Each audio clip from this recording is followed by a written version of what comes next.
I wasn't scared to start the business. I think once I made my decision, I thought it was the perfect opportunity to kind of get rolling because business had slowed down a bit. So if there's any time for me to start something, it would have been during the time where I had the most time to kind of put my idea, pen and paper, and just get out there and get going.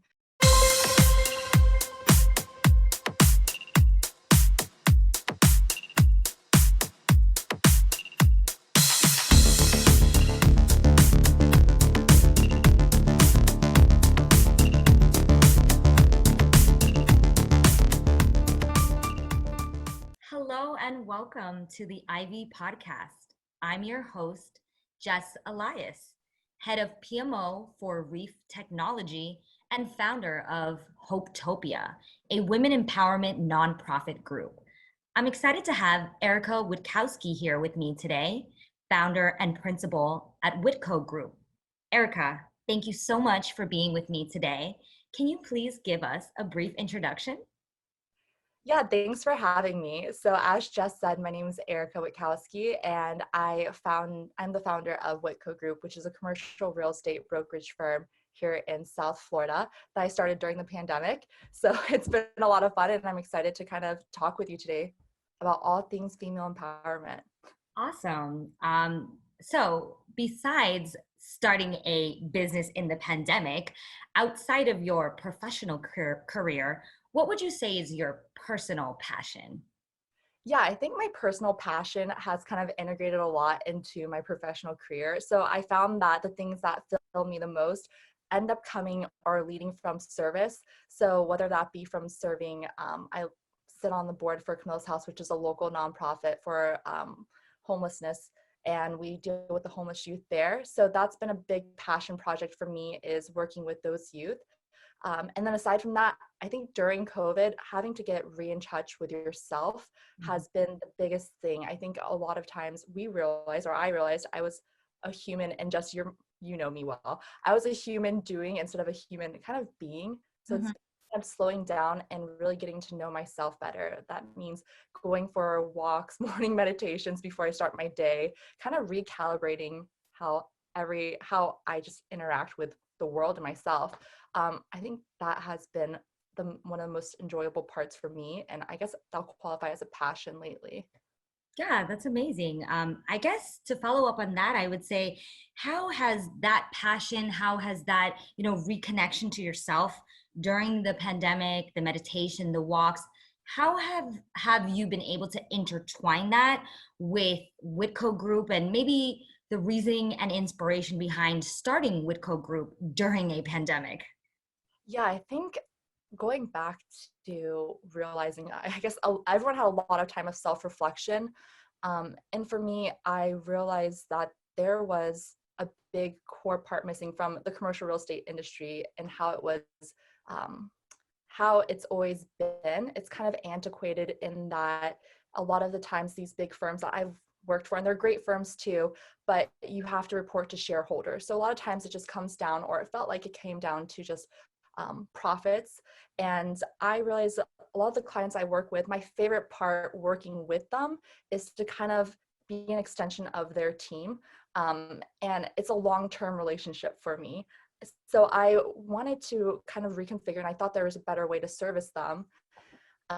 So yeah, I think I went on a tangent, but You think you what?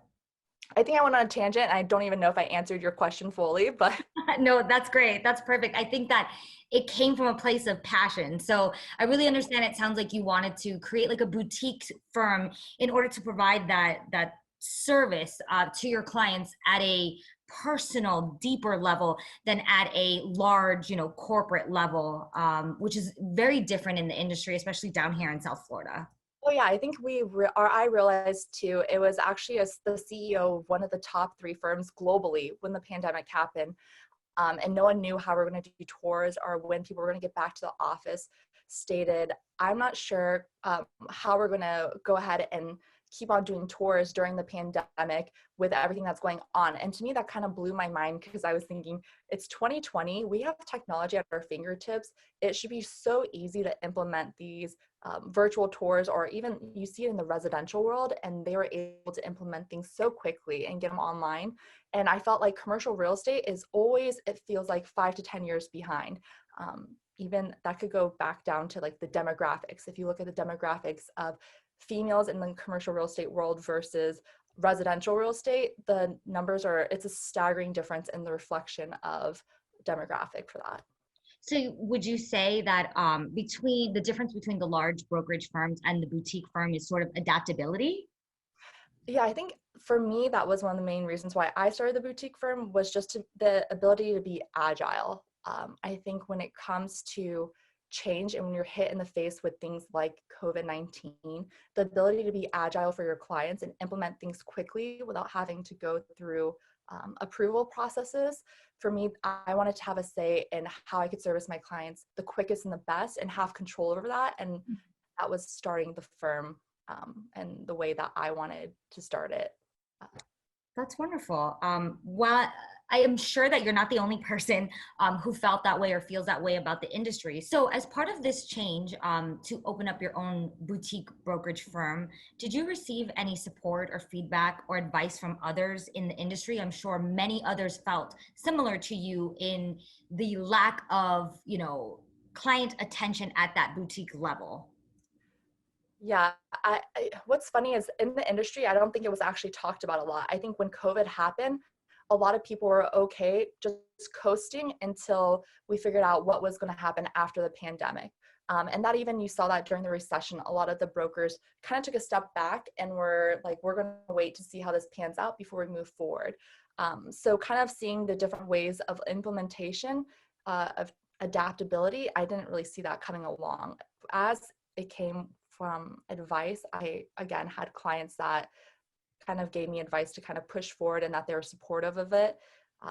I didn't really tell too many people. I think sometimes when you tell a lot of people, you get inundated with opinions and it kind of makes it harder to take a leap, right? So I was very, I wanted to be careful to protect my idea or thought because I believed in it at the time. I didn't want any outside opinion to sway that decision. But once I went ahead and launched the firm in July, the outpouring actually surprisingly from brokers in the industry that I was even just acquaintances with, just calling and saying that we're supportive of you and we're rooting for you, was very touching to me because I wasn't expecting that, right? But just to hear that support, and it was actually very, I guess, heartwarming. Yeah, no, I think that's great. I really love what you said too about, trying to keep your ideas sort of in an inner circle or like an incubator before you fully launched, because it would be difficult to have opinions from everyone else prior to deciding what it is that you wanted. But I think that's amazing that you had an outpouring of support after, and I'm sure it will continue. Yeah.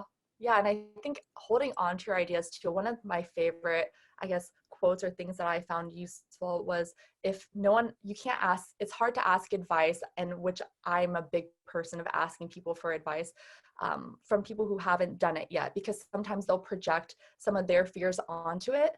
And then you have your ideas almost tainted with that fear. Right. So yeah. Well, let's actually talk about something that you just mentioned, which is fear. So you said you started Witko Group in 2020 amidst the COVID-19 pandemic. So the first question is, were you scared of starting the business during a global pandemic? If yes, how did you overcome your fear? And if not, what factored in your confidence? I don't know if I'm just, to be completely honest, a weirdo, because I wasn't scared to start the business. I think once I made my decision, I thought it was the perfect opportunity to kind of get rolling because business had slowed down a bit. So if there's any time for me to start something, it would have been during the time where I had the most time to kind of put my idea, pen and paper, and just get out there and get going. So I didn't have that fear. And I think I still don't have, I think that's what's made it easy for me is in my head, I know it's going to work out and I already know it's going to be successful. It has been great, But when I started it, I knew the type of service I was going to give to my clients was already going to be well received, to where I didn't have a fear of failing. Um, I don't, I don't know how else to put it. I didn't have that in my head. That's awesome. So it sounds like you were already prepared for this, and it just seemed like the moment to strike. Yeah, and I think there's never a right time, but in my head I was thinking, I don't have kids right now. I don't have a family. I've saved up enough to where I could feel comfortable taking this leap. And if I didn't do it now, then when, right? And I think that's what I always ask myself. If not now, then when? It's never Yeah. going to feel right. Yeah, Why postpone what you can do today? exactly. Yeah. Awesome. So next question is, how have you been able to survive and maybe even thrive during the pandemic? Yeah, I think that kind of goes back to your rituals, right? I think a lot of times humans crave rituals, or at least I do, or routine. So for me, it was kind of I was so used to having a schedule of waking up, going to work, coming back, maybe having my volunteer things, meeting friends for dinner or networking. And it kind of already was pre-planned before COVID. But during COVID, the way that I've been able to thrive is honestly just stepping back, slowing down, and just creating a routine that worked for me. And I realized I want to start my mornings off strong. So I have classic routine of making my bed, walking my dog, feeding my dog, and then right away I'll put on my workout clothes and just head out the door and go for a run, followed by a walk, and then listen to an audiobook or podcast, then come home. So I think that's helped me kind of thrive, quote unquote, and just keeping in touch with friends, family, clients, and having conversations, because a lot of times a lot of us felt isolated, Yeah. right? It was just building that sense of community. And I think you did that with Hopetopia too. We were still doing our meetings virtually. And so you build this almost network of friends, but you are, now that you're not going out and grabbing a drink or whatnot, you're having these more intimate moments, which I think I will not change that after COVID. Kind of these hangouts that are more, what can we talk about that's going to grow our mindset? Or everyone started book clubs, or, it's more, more, Intimate. yeah, intimate. For sure. Yeah, I love that. It's good having the routine. I think having some quote unquote normalcy during the pandemic has definitely helped you, I guess, like survive in a way, like people with that routine and then thriving. I totally agree. It's just like, how do you pivot? How do you talk earlier about adapting and being agile and just learning and changing? I think that it has been obviously a tragedy, what has gone on in the last year as it regards to people who have been sick, people who've passed away. But I think that there's still a lot of good things that have come out of it, who we are, more human, right? More intimate, like you said, instead of just going through the motions of our day to day. I think that we've really connected to each other, ironically enough, because we can't be around each other, but we've somehow connected on a deeper level. So I guess that is the thrive part. So awesome. And then lastly, as it regards to this question, fear, what strategies and innovations have you implemented to uniquely solve your problems in an effort to better serve your clients and partners? So obviously you had mentioned the confidence you had, you didn't have the fear, you knew that you would be able to make this happen. And so now that you've started Witko, now that you're, got almost a year under your belt, what have you been able to do to innovate and serve your clients and partners better? Yeah, and I think for me, it goes back to like the real personalization. Before I take on any project or any client, I sit down with them, we have a meeting, and I actually just want to, before we do a pitch or a dog and pony show, I just want to sit down with you and actually know, what do you need? What are your goals? And I think that lacks a lot of time in anything that's sales or service related. A lot of times you go in and you're like, this is why I'm wonderful and this is why I'm great. And it's like, you're already invited to the meeting because they think you're qualified. So for me, that's what I've loved about starting my own thing, is doing that part a little differently. My first meeting is, let me know about your project. What are your goals and what are you looking for? And then I'm going to come back to you with something that's tailored based on the demographics, if it's a building that I'm representing, and how we're going to target those people, what's actually going to be our marketing campaign. And then if I'm representing a new business that's coming to market, it's better understanding their goals and kind of teaching them where they should probably locate based on what they're looking for. So it goes back down to like tailoring it, and it sounds very basic.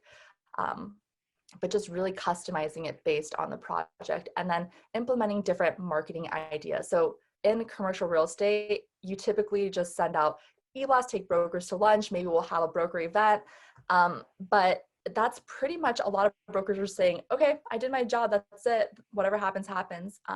For instance, I have office product in South Miami and the Gables, and we were realizing a lot of the suburbs have done pretty well during COVID, but we're realizing a lot of the tenants were coming from, they lived close by and they wanted to have their office there. So we implemented, we did the Facebook ads and Instagram ads, and then we also did mailers, postcards that specified what we had available that would work for them, and just saying, hey, this is like a 5-minute drive from your office. Why wouldn't you want to work here? And that was actually quite successful. We signed a lease by doing that, and then had several inquiries from that. So it's just trying different things, and I've loved having the ability to kind of implement these different ways of kind of solving these issues. Very cool. So it sounds like listen more, one size does not fit all, and then how to, pivot based on trends. So wonderful. Yeah. Awesome. Okay. So we both have mentioned, women empowerment. I obviously have Hopetopia, something that you've participated in, and I know something that is hugely important to both of us, women leadership, women empowerment. So my question is, based on a report that was conducted by the Global Entrepreneurship Monitor, GEM, in 2018 to 2019, it stated that worldwide, 6.2% of women owned 6.2% of women owned established businesses compared to 9.5% of men. And globally, younger women ages 25 to 44 had the highest entrepreneurial participation rate. So my question for you is, as a millennial female business owner and someone who is a strong advocate for women empowerment and leadership, what examples are you hoping to provide to other women in the commercial real estate industry? Yeah, I think the main thing, and I wrote a vision statement when I started the firm of what I wanted to look and feel like. And I think for me, I wanted the experience to be, I wanted it to be inclusive of really helping females grow in the business. What I didn't realize would be, I guess, so powerful for people was that representation, right? You always hear representation matters. And for me, that didn't really quite click until the press release came out where I opened my own firm. And I probably had over 15 females that were actually all different age ranges, millennials to people that were over 50, who were just like, I'm so proud of you for starting this firm. I think it's really ballsy. That's pretty much the message. And I hope to one day be able to open my own firm too. And for me, that was probably honestly one of the most powerful things, because you always hear that representation matters, but you think, okay, what? But Yeah. it really does. If people see that someone else is doing it and you think you can do it as well. And I think that goes back down to like, even at the way we're marketing Barbies when we were younger, right? You saw the Barbie figure being one way, or it looked one way. So that's what we identified as being beautiful. But then now they're trying to change the representation of that too. But it does play a big role in, I think, our psychology of us Absolutely. actually going after things. Yeah. I think there's definitely gender, race, biases everywhere based on our culture. And by seeing more women in these leadership type roles, or knowing that women can start their own businesses, I think it allows others to not, see that as a hurdle, right? Like kids now, younger generations get to say that's normal. Younger generations get to see a woman vice president and think, okay, I can do that. That's not a huge milestone or change. That's something that is normal. And I think that's wonderful. Like you said, representation, that is what you're bringing to other women. So that's fantastic. And, I'm a huge supporter of you as well. So I love that. Well said to you. Okay, so next question. So this is a two-parter. How has the commercial real estate industry changed for women in the last 5 years? And how do you think it will continue for women to change for women over the next 5 years? I don't think it's really changed in the last 5 years. And I think that's the truth. I started in the business. I interned during college. So probably in the last 10 years of me kind of having experience in working in commercial real estate, I would say actually probably 80% of the females that I started in brokerage with are no longer in the business. And a lot of it, if you were to ask them why, it would be because, to be quite fair, it wasn't fair. Their pay scale or how they were valued was not the same. No As equality. no, the equality wasn't there. And you'll hear people say we're all for equality and we're all for having a wide range of like demographics that we hire from, but it's still lagging behind. And I think commercial real estate, how to change that is, it's, to be honest, again, to brokerage, you either have to have a second job, save money, or come from money, because it's commission based only. So when you already have those restrictions to enter that field, it already restricts the candidates that you're going after, right? Those candidates will tend to all be educated the same, come from same background. So I think in order for that to change, I think it's on part with these major brokerage houses to kind of create a mentorship program where first year brokers get paid. And I think that will help make the pool of brokers or even the industry more diversified. So that's what I'm hoping to do, as well as the first broker I bring on, is just to automatically have it paid so they're not stressed about where the money is going to come from. And that way you could hire someone that actually may look or think differently than you, which is what is probably the biggest win for any brokerage house. But yeah. Yeah, I think diversity and perspective is a win for any industry. And I love what you said about, providing that mentorship program, or at least ladder, right? I think any other industry has that. And when it's straight commission, is exactly what you said. It creates the chasm of like the dichotomy between the 1% and the rest. And everyone else who's in that industry is really hard to penetrate. So I love the disruption there.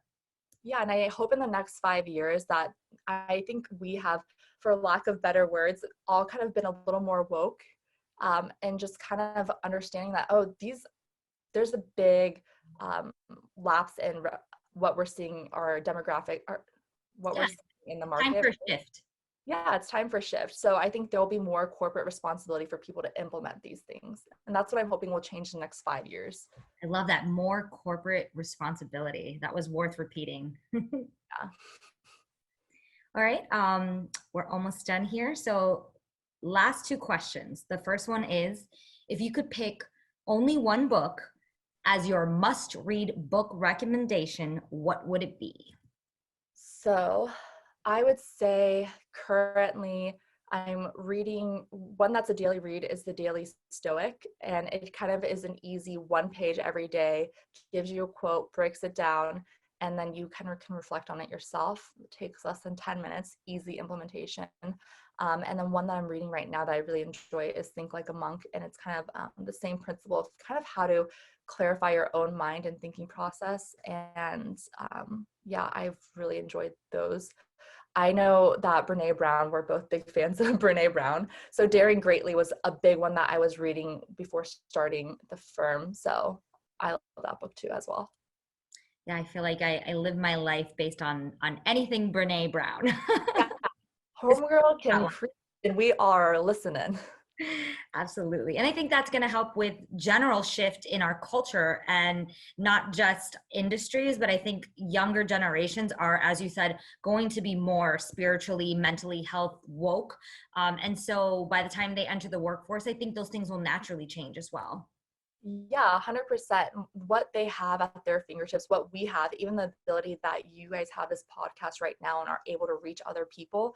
Like growing up, we didn't really have that. So even you have access to hear people that you would never have had access to hear before if it wasn't for podcasts or the internet or whatnot. So yeah. Yeah, that goes back to the diversity that you talked about. So that's wonderful. Okay, last question, my signature question that I will ask all my guests. Do you have a personal mantra or favorite quote you'd like to share? Personal mantra or favorite quote? I would say, this sounds very basic, but everything happens for a reason. And I think you just leave it at that. Everything happens for reasons. Dusting out there, and a lot of times you won't realize it in the moment. If I were to look back and think of probably the hardest moments in life, and you're like, why am I going through this? Retrospectively, pulling myself out there, going through it because you have to go through it, and it's actually for the better, and you don't realize it in the moment, right? So anytime I think that, and I don't even want to quote it as like something bad, but in my head, if it could be negative happens, I just think if I did everything I could in that situation, and it didn't work out, then it wasn't meant to be. And just being accepting of that just changes and shifts your mindset for so many other things. So if it's meant to be, it'll be. And if that's pretty much it, it's very simple, but. How stoic of you. Thanks, I try. Those daily readings are really working. It's working. Yes, there's proof. Well, Ericka, that's all for today. I very much appreciate you being here with me today. This was wonderful. I love always chatting with you, and I hope that our audience can feel that as well. I appreciate everything that you have provided today. Thank you. Yeah, thank you. And I kind of have a question for you, Jess. What would be your number one book that you'd want to recommend to people? You have great book recommendations always, by the way. I actually, funny enough, have a running list in my notes where I keep everything, as you know, because that's where I live my life. But it's funny, whenever someone asks me for a book recommendation, I just resend that list, but I always keep it up to date. So there's a lot of books on there, but my favorite book that I probably read once a year is The Alchemist. Great one. Yeah, I think some of it is stoicism there as well, but it's like this greater, bigger, journey and feeling and belief and knowing that, you should go after your personal legend, whatever that looks like, however that looks like. And I think people forget that it's not an easy journey. You want something, and I think it's easy for other people to be envious of others because of their success and they see the results, but they have no idea what you went through. And you and I sort of started our businesses around the same time. Like the amounts of like logos and colors and like different things that you have to think about that people don't realize.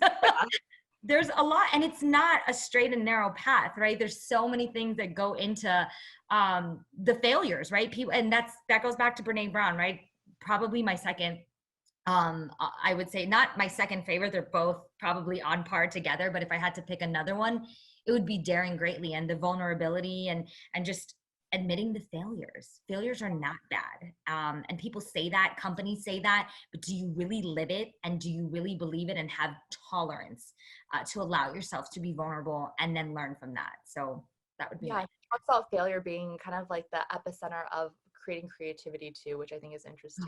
yes. And the destiny thing I took the destiny thing from when I read Alchemist too, the phrase maktub, which is pretty much it is written, same concept. But yeah, good book.